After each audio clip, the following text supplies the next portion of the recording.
हाल ही में किस राज्य में गंगा नदी डॉल्फिन टैगिंग की गई है? असम। भारत ने असम में पहली बार गंगा नदी डॉल्फिन प्लैटनिस्टा गैंगेटिका की सैटेलाइट टैगिंग की गई है। ये पहल पर्यावरण, वन और जलवायु परिवर्तन मंत्रालय द्वारा प्रोजेक्ट डॉल्फिन का हिस्सा है। ये असम वन विभाग और आरण्यक के सहयोग से wild life institute of India के नेतृत्व में किया गया है। गंगा नदी डॉल्फिन भारत का राष्ट्रीय जलीय पशु है। किस देश ने कैंसर रोगियों के लिए mRNA टीका विकसित किया है? रूस।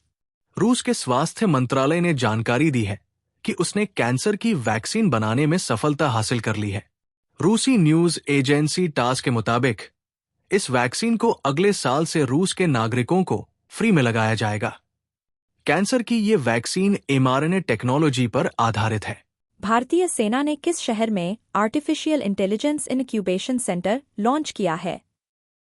बेंगलुरु। भारतीय सेना ने बेंगलुरु में AI इंक्यूबेशन सेंटर EIC का उद्घाटन किया, जिसका नेतृत्व वस्तुतः जनरल उपेंद्र द्विवेदी ने किया। केंद्र परिचालन उत्कृष्टता के लिए आर्टिफिशियल इंटेलिजेंस का उपयोग करने पर सेना के फोकस को दर्शाता है।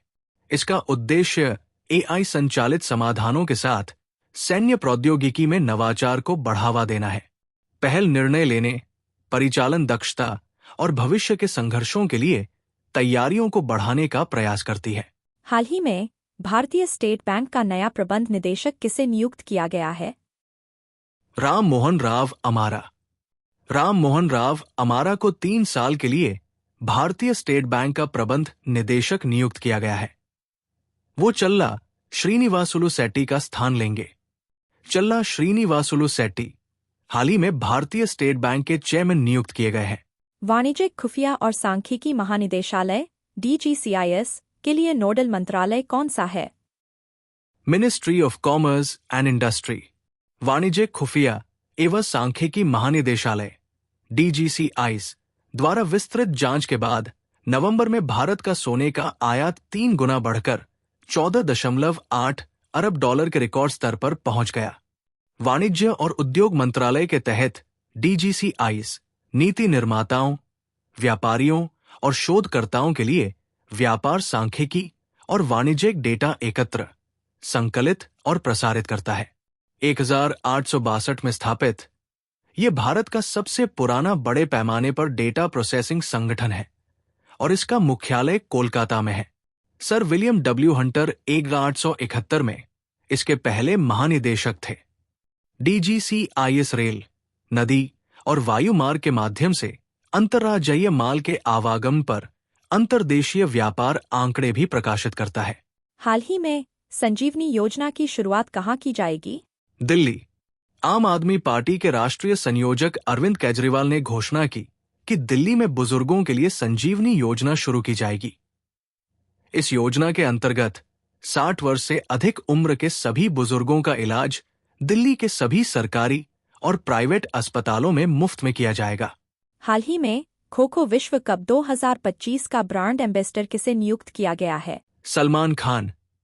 Kho kho federation of India ने अभिनेता सलमान खान को खो खो विश्व कप 2025 का ब्रांड एम्बेसडर नियुक्त किया है।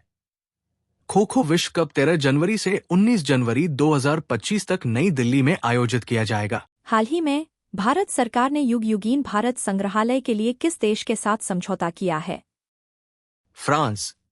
भारत और फ्रांस ने पेरिस के लिवर की तर्ज पर नई दिल्ली के रायसीना हिल के नॉर्थ ब्लॉक और साउथ ब्लॉक में युगयुगीन भारत राष्ट्रीय संग्रहालय के विकास के लिए एक MOU पर हस्ताक्षर किए हैं। हाल के दिनों में गतिशील ब्रेक सिस्टम आधुनिक रेलवे में लोकप्रिय हो रहा है। गतिशील ब्रेक सिस्टम काइनेटिक ऊर्जा को किस में परिवर्तित करता है? गतिज ऊर्जा को बिजली में परिवर्तित।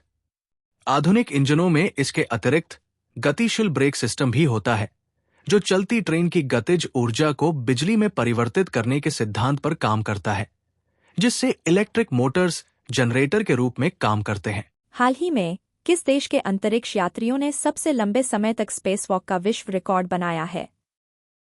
चीन। चीन ने दुनिया का सबसे लंबा स्पेसवॉक कर अमेरिका का रिकॉर्ड तोड़ दिया। तियांगोंग अंतरिक्ष स्टेशन पर मौजूद चीनी अंतरिक्ष यात्री काई जुझे और सोंग लिंगडोंग ने 9 घंटे का स्पेसवॉक पूरा किया।